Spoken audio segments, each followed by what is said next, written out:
कल्पना कीजिए आप एक गंभीर बीमारी के लिए किसी स्पेशलिस्ट डॉक्टर के पास जाते हैं, लेकिन क्या आपको पता है कि वह डॉक्टर जिसने MD या MS की डिग्री ली है उसने अपनी प्रवेश परीक्षा में 0 या -40 अंक हासिल किए थे। जी हाँ, आपने सही सुना। भारत की सबसे कठिन परीक्षाओं में से एक नीट PG के इतिहास में एक ऐसा फैसला लिया गया है जिसने पूरे देश के डॉक्टरों और आम जनता को हैरान कर दिया है।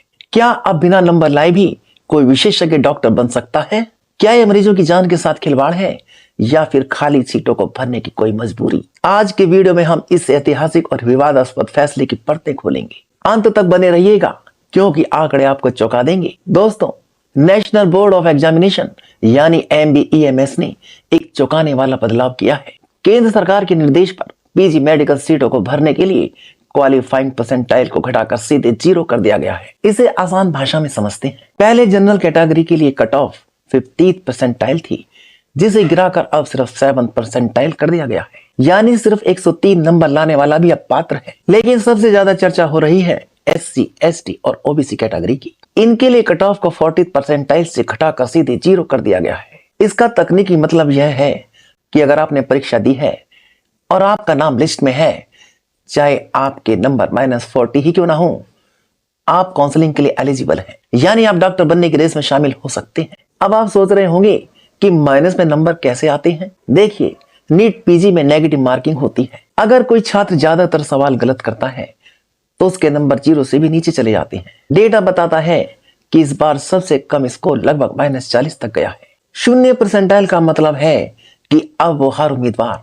जिसने सिर्फ हाजिरी लगाई है या जिसके अंक 0 या उससे कम है, वो खाली बची सीटों पर एडमिशन के लिए अप्लाई कर सकेगा। डॉक्टरों और विशेषज्ञों का मानना है कि यह चिकित्सा शिक्षा की क्वालिटी के साथ एक बड़ा समझौता है। सवाल यह है कि क्या एक ऐसा छात्र जो बेसिक परीक्षा पास नहीं कर पाया, वो कल को एक जटिल सर्जरी या गंभीर मरीज का सही से इलाज कर पाएगा? अब सिक्के का दूसरा पहलू भी देख लेते हैं।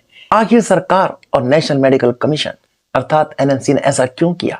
उनका तर्क है कि हर साल हजारों PG सीटें खाली रह जाती हैं, खासकर नॉन क्लिनिकल ब्रांच जैसे एनाटॉमी, फिजियोलॉजी, बायोकेमिस्ट्री।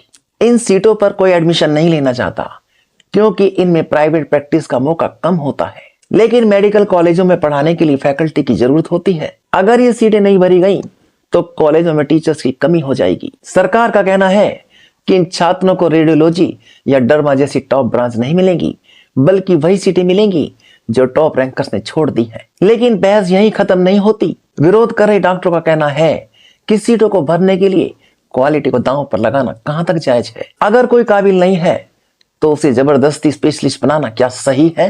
वही दूसरी ओर कुछ लोग इसे उन छात्रों के लिए मौका मान रहे हैं जो आर्थिक रूप से कमजोर हैं या जो इन कठिन विषयों में रिसर्च करना चाहते हैं। तो दोस्तों, ये था पूरा मामला। एक तरफ सीटें भरने की मजबूरी है तो दूसरी तरफ मरीजों की सुरक्षा और शिक्षा के स्तर का सवाल। आपको क्या लगता है, क्या डॉक्टर बनने के लिए कोई मिनिमम मार्क्स होने चाहिए या फिर सीटों को खाली छोड़ने से बेहतर है कि किसी को मौका दे दिया जाए?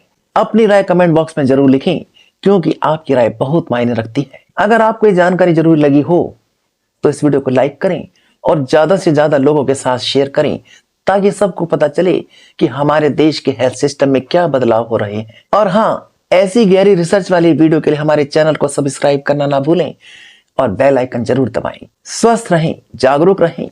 जय हिंद।